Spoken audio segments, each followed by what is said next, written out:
வணக்கம். இன்னைக்கு வந்து இந்த ராசிபலன் பார்க்கறதுக்கு முன்னாடி நான் சில விஷயங்களை சொல்லணும். ஃபர்ஸ்ட் வந்து பாருங்க, எல்லாரோட ஜாதகத்துல ஒரு பர்த் டைமு, பர்த் இயர் சரியா இருக்காது. நிறைய பேருக்கு டைம் கொஞ்சம் தப்பா இருக்கும். அந்த டைம்ல நம்ம வந்து ஜாதகம் பார்க்கறதுக்காக கை ரேகை வச்சுதான் பார்க்கணும். நம்ம கையிலே கூட ராசிகள் இருக்கு, 12 ராசிகள் இருக்கு, கிரகங்கள் இருக்கு.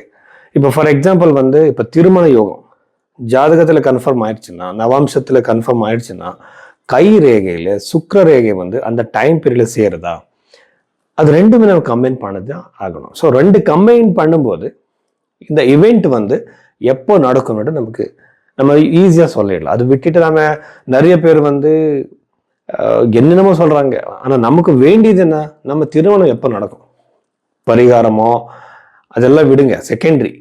ஆனா அந்த இவெண்ட் எப்போ நடக்கும் அது இம்பார்ட்டண்ட்டாக நம்ம கண்டுபிடிக்கிறதுக்காக கை ரேகை ரேகை, ஜாதகம், நவாம்ச குண்டலி இது எல்லாமே பார்க்கணும். யூஸ்வலாக நான் வந்து பிரஷ்ன சாஸ்திரமும் பார்க்குறேன். அந்த பிரஷ்ன சாஸ்திரம் பார்க்கும்போது அங்கே ஒரு கம்பைன் ஆயிடுச்சுன்னா, ஒரே ரிசல்ட் வந்துருச்சுன்னா கண்டிப்பாக அந்த ஈவெண்ட் இந்த டைம்ல நடக்கணும்னு நான் சொல்லலாம்.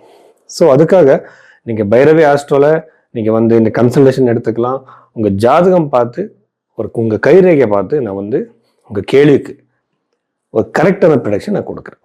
ருச்சிக ராசி 2026 இந்த ஜூலை மாதத்துல இந்த ருச்சிக ராசியில பிறந்தவருக்கு வந்து என்னென்ன பாசிட்டிவ் நெகட்டிவ் இருக்கு நாம பார்க்கலாம். இந்த ருச்சிக ராசியில பிறந்தவருக்கு வந்து சதுர்த்த பாவத்துல ராகு இருக்கிறதுனால நிறைய பேருக்கு வந்து வீட்டுல வாஸ்து பிரச்சனை, ஏதோ ஒரு நெகட்டிவ் எனர்ஜி இருக்கும். அந்த மாதிரி வீடு கிடைக்கிற சான்ஸ் அதிகமா இருக்கு. ஒரு வேளை வந்து இந்த டைம் பீரியட்ல நீங்க ஒரு வீடு தேடுறீங்களா, வாடகை வீடோ சொந்த வீடோ, அங்கே ஒரு வாஸ்து பிரச்சனையோ இல்லைன்னா ஒரு நெகட்டிவ்ல இருக்கிற பிரச்சனையோ இருக்கிற சான்ஸ் அதிகமா இருக்கு. ஒருவேளை உங்க ஜாதகத்துல பிறந்த ஜாதகத்துல கூட சதுர்த்த பாவம் வந்து கேதுனால அஃப்ளிக்டட் ஆயிருந்தா கண்டிப்பா பிரச்சனை இருக்கும், ஜாகிரதை இருங்க. இந்த ராசியில பிறந்தவருக்கு வந்து வெளிநாட்டுக்கு போறதுக்கு அதிகமான சான்ஸ் வரும், வாய்ப்பு வரும் அவரை தேடி. அந்த மாதிரி ஒரு சான்ஸ் கிடைச்சா சார், நிறைய பேர் வந்து ஒரு ஹோம் சிக்னஸ் அனுவாங்க. அவர் வந்து இருக்கிற இடம் விட்டுட்டு போறது ரொம்ப கஷ்டம் வருது. ஆனா சக்சஸ் வேணும்னா நாம அந்த பிளேஸ் சேஞ்ச் பண்ணி தான் ஆகணும். நமக்கு சக்சஸ் வேணும்னா சில பேரை நம்ம விடணும், சில ஹேபிட்ஸை விடணும், சில டைம்ல வந்து நம்ம இடம் கூட நாம் சேஞ்ச் பண்ணணும். சேஞ்ச் இல்லாம ப்ரோக்ரஸே இருக்காது. ஸோ அது மனசுல வச்சுக்கிட்டு டிசிஷன் எடுத்துக்கோங்க. எதுக்குன்னா கரியர்ல வந்து மிகப்பெரிய சேஞ்சஸ் எனக்கு தெரியுது. ஆனா அதே டைம்ல உங்களுக்கு நிறைய எதிரிகள் வந்து உங்க ஒர்க்கிங் என்வரன்மெண்ட்ல உங்களுக்கு பிரச்சனை கொடுப்பாங்க. நீங்க வந்து இன்டர்வியூ கொடுத்தாலும் கூட அது நான் சரியான நேரத்திற்கு உங்களுக்கு வராது. இந்த மாதிரி பிரச்சனைகள் எல்லாமே ருச்சிக ராசியில பிறந்தவருக்கு இருக்கு. ராசியாதிபதி வந்து சப்தம பாவத்திற்கு வந்து திருமண யோகம் கண்டிப்பா இருக்கு. யார் யாருக்கு திருமணம் ஆகலையோ கண்டிப்பா நீங்க தேடலாம், இது நல்ல டைம். அஷ்டம பாவத்துல சூரியன் வந்துட்டாரு.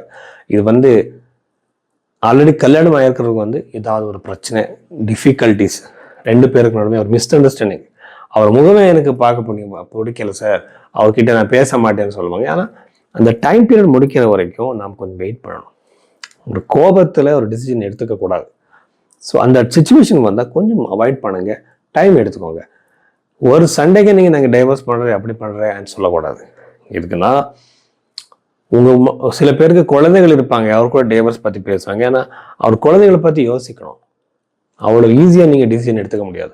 அடுத்த ஒரு லைஃப் நம்ம ஒரு மேலே டிபெண்ட் ஆயிருந்துச்சுன்னா நாங்கள் வந்து அந்த டிசிஷன் பண்ணும்போது எல்லாரோட ஒப்பீனியன் இம்பார்ட்டன்ட் ஆகுமாங்க.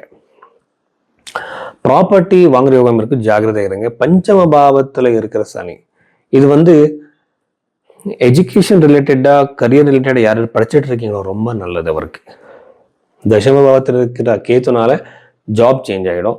நவம பாவத்தில் இருக்கிற ஜூபிட்டர்னால கண்டிப்பா வந்து நீங்க ஒரு டெம்பிளை விசிட் பண்ணுவீங்க. அதுக்கப்புறம் வந்து ஒரு ஸ்பிரிச்சுவல் ஆக்டிவிட்டி நீங்க பண்ணுவீங்க, மெடிடேஷன் மாதிரி ஏதோ ஒரு பண்ற சான்சஸ் இருக்கு. அதுக்கப்புறம் வந்து ஹெல்த் இம்ப்ரூவ்மெண்ட் ஆகிடும் இந்த ராசியில பிறந்தவருக்கு. ஸோ இவ்வளவு விஷயங்கள் வந்து ருச்சிக ராசிக்கு சம்மந்தப்பட்ட விஷயங்கள்.